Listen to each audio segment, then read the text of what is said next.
Bé, jo estic fent una mica un exercici retro i també a vegades em poso a veure coses que es puguin mantenir una mica de fons, que no hi tinguis que estar molt atent, que ja hagi vist en el passat i em fan com una mena de companyia o el que sigui.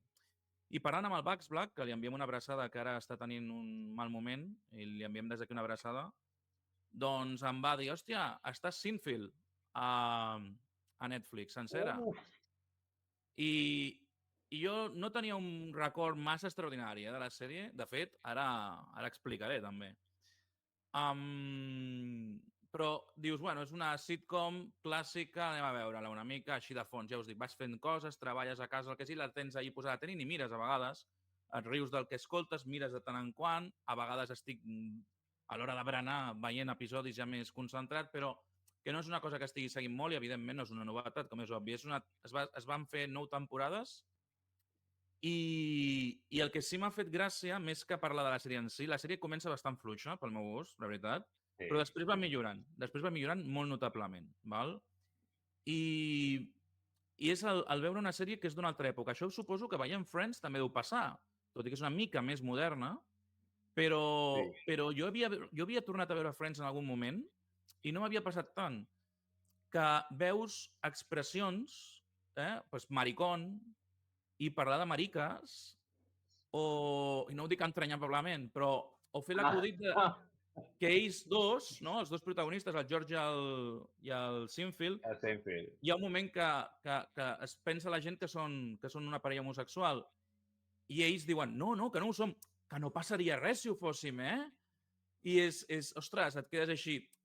A mi no em molesta, perquè entenc també que és un altre context, un altre moment i tal, però és veritat que no ho veig tant, no? I que, ostres, estava veient allò i dic, ostres, aquests acudits segons com ara... I després també el fet de que la majoria de situacions enrebaçades que es donen serien impossibles ara. És a dir, t'estan explicant, no sé, la premissa d'un episodi és que estan fent cua al cine i el Seinfeld té que anar a fer un monòleg i anar al cine després amb els amics que l'estan esperant. Però li canvien l'horari i no podrà anar al cine. Què ha de fer?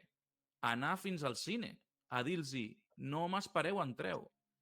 I a partir d'aquí, un se'n va al lavabo, guarda amb el lloc a la cua, l'altre va comprar un kebab on sigui, guarda amb el lloc a la cua, s'enreden i no es troben i dius, tio, és molt fort, o sigui, direu, tio, això passa a una pel·li d'època, sempre. Però jo als anys 90 no tinc la sensació que els anys 90 estiguin tan actualment representats en moltes sèries, potser sí, o biòpics o coses, però no ho sé, hi ha moltes situacions a la sèrie que són absolutament absurdes, avui dia impossibles de creure, saps? I que em recordaven situacions, A mi, situacions que havia viscut jo. Jo no l'havia vist, jo recordo que quan van dir que estava a Netflix la vaig començar a veure, la vaig veure sencera, i t'he de dir que també, o sigui, ha envellit fatal. O sigui, ha envellit fatal. La sèrie aquesta que van fer del psicòleg, sí, cony. Frasier, ja ho ha dit el Vicky Bannett. Frasier, el Vicky Bannett. Frasier, per exemple, m'encanta. I és un humor potser més net i més senzill, també parlen de moltes coses d'aquestes, però no són tan incisius, no són tant. Que jo entenc que va ser l'èxit, el Seinfeld va ser l'èxit en el seu moment per aquest tipus d'humor justament, però Frasier també és més o menys de l'època i era un humor molt més simple. Que tornarà a Frasier, he vist que diuen que tornarà una nova sèrie de Frasier, que jo tinc ganes de veure perquè m'encanta. Sí.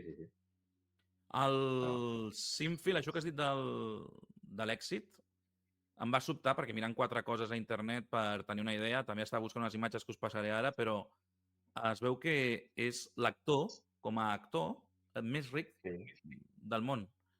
Ha fet, en el 2021 es considerava que tenia una fortuna, segons Forbes, això ja no sé jo com es calcula ni com se sap, si no es diu, però de 950 milions de dòlars.